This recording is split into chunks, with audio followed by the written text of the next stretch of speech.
જય શ્રી કૃષ્ણ મિત્રો, આપ જોઈ રહ્યા છો યુટ્યુબ. આપ સૌનું મારી યુટ્યુબ ચેનલમાં સ્વાગત છે. મિત્રો, આજે આ વિડીયોમાં આપણે સાંભળવાના છીએ બુધ પ્રદોષ વ્રત કથા મહિમા પૂજા વિધિ. જો આપને આ વિડીયો પસંદ આવે તો લાઈક કરજો, શેર કરજો, કમેન્ટ કરજો, જય શ્રી શિવજી લખજો. જો આપ આ ચેનલ પર પહેલી વખત જોઈ રહ્યા છો તો સબસ્ક્રાઈબ કરી લેજો, જેથી આવનારા નવા વિડીયોની માહિતી આપ સુધી તુરંત પહોંચી શકે. ધન્યવાદ.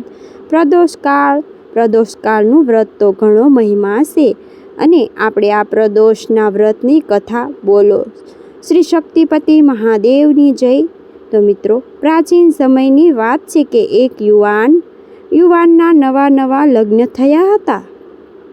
લગ્ન પછી પોતાની પત્નીને તેડવા માટે તે પોતાના સાસરે ગયો અને કહ્યું કે તેમના સાસુ સસરાને કે પિતાજી, હું મારી પત્નીને બુધવારના દિવસે જ અહીંથી લઈને મારા ગામ તરફ જવાનો છું. તે યુવાને જ્યારે સાસુ સસરાને આ સઘળી વાત કહી ત્યારે તેમના સાસુ સસરાએ કહ્યું કે બુધવારે દીકરીને વળાવી પિયરમાંથી તેડી જવી અશુભ મનાય છે. પણ તે યુવાન માન્યો નહીં અને તે બુધવારે જ તેની પત્નીને લઈને પોતાના ગામ તરફ રવાના થયો. છેવટે હારેલા મને સાસુ સસરા કરે કે શું, તેને તો દીકરીને અને જમાઈને વિદાય આપી પતિ પત્ની બળદગાડામાં પોતાના ગામ તરફ જતા રવાના થયા. ગામની બહાર વનવગડામાં પહોંચ્યા ત્યારે પત્નીએ પાણીની તરસ લાગી. તેને તેના પતિને કહ્યું, સ્વામી, મને ખૂબ જ તરસ લાગી છે, તે મને પાણીની વ્યવસ્થા કરી આપો. ત્યારે પતિએ કહ્યું કે તું અહીં બેસ, હું પાણી શોધતો આવું. પતિ તેની પત્નીને વૃક્ષ નીચે બેસાડીને લોટો અને દોરી લઈને પોતે પાણી શોધવા માટે નીકળ્યો. થોડી વાર પછી જ્યારે તે પાણી લઈને આવ્યો તો તેણે જોયું કે તેની પત્ની કોઈ અન્ય પુરુષ સાથે બેસીને હસીને વાતો કરતી હતી. આ દ્રશ્ય જોઈને તેને ઘણો ગુસ્સો આવ્યો. તેની આંખમાં તો જાણે અગ્નિજ્વાળા લાગી. તે પોતાની પત્ની પાસે જઈને પહેલા પુરુષ સાથે ઝઘડો કરવા લાગ્યો.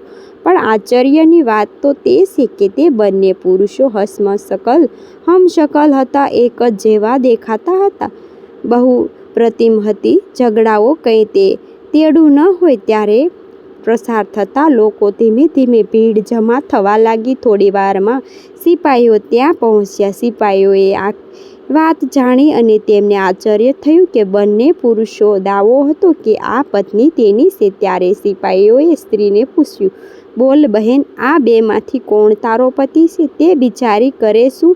હજુ તો પરણ્યાને થોડા દિવસો થયા હતા અને પહેલી વખત જ તે સાસરે આવી રહી હતી. પતિની સાથે તેને એટલો સ્પર્શ પણ ન કર્યો હતો કે તેને ઓળખે.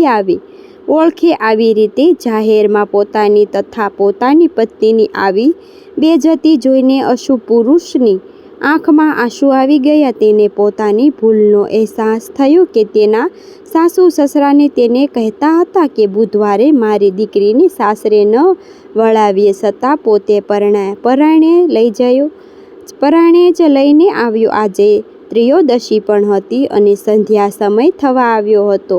મનોમન તેને પુરુષે ભગવાન મહાદેવનું સ્મરણ કર્યું, પ્રાર્થના કરી, પોતાની ભૂલની ક્ષમા માંગી અને બુધ પ્રદોષનું વ્રત કરવાનો મનોમન સંકલ્પ પણ કરી લીધો. જે પ્રાર્થના થઈ કે તુરંત જ ભગવાન મહાદેવના આશીર્વાદથી પહેલો જે પુરુષ બીજો હતો તે અદૃશ્ય થઈ ગયો અને યુવાન પોતાની પત્નીને લઈ હસખુશળ પોતાને ઘેરે ગયો. ત્યારે પછી તેને આજીવન બુધ પ્રદોષનું વ્રત કહ્યું. હે ભગવાન મહાદેવ, જેવા તમે આ પુરુષને ફળ્યા તેવા આપનું આ વ્રત કરનાર કે કથા કહેનાર, કથા સાંભળનાર સૌને ફળજો. બોલો શક્તિપતિ મહાદેવની જય.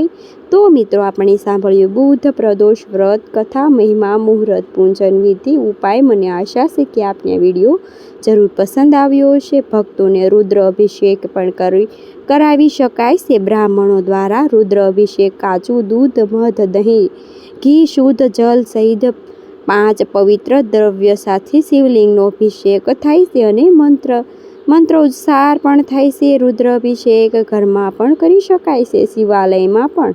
મુખ્ય રૂપથી માનસિક શાંતિ, ગ્રહ દોષ નિવારણ માટે, સંતાન સુખ માટે, રોગ મુક્તિ માટે, મનોકામના પૂર્તિ માટે આ અનુષ્ઠાન કરાય છે. જે ભગવાન મહાદેવની સાધના તે સંસારી લોકો અવશ્ય કરે છે, કારણ કે મહાદેવ સર્વે દેવોમાં સંસારી દેવતા છે. જેમને પત્ની, સંતાનો અને માટે સંસારી લોકો મહાદેવ અને દેવી શક્તિની આરાધના કરે છે. માતા મહાશક્તિ પાર્વતીજીનો તો આપણા ઘરમાં કુળદેવીના રૂપમાં બિરાજમાન રહીને આપણા ઘરની અને આપણી રક્ષા કરતા જ રહે છે. આ રીતે આ પ્રદોષની તિથિ એટલે કે ભગવાન મહાદેવની કૃપા પ્રાપ્ત કરવા માટે શુભ અવસર છે. આજે ભગવાન મહાદેવનું મૃત્યુંજય મંત્રનો જપ કરી શકાય છે અથવા જ્યોતિર્લિંગનો પાઠ કરી શકાય છે. ભગવાન મહાદેવને મૃત્યુંજય મંત્ર છે: ઓમ ત્રંબકમ યજામહે સુગંધિમ પુષ્ટિવર્ધનમ ઉર્વારુકમેવ વંદના મૃત્યુમોક્ષીયમામૃતમ. બોલો શક્તિપતિ મહાદેવની જય. મિત્રો, મને સાંભળવા માટે ધન્યવાદ. આપ સૌને મારા જય શ્રી કૃષ્ણ.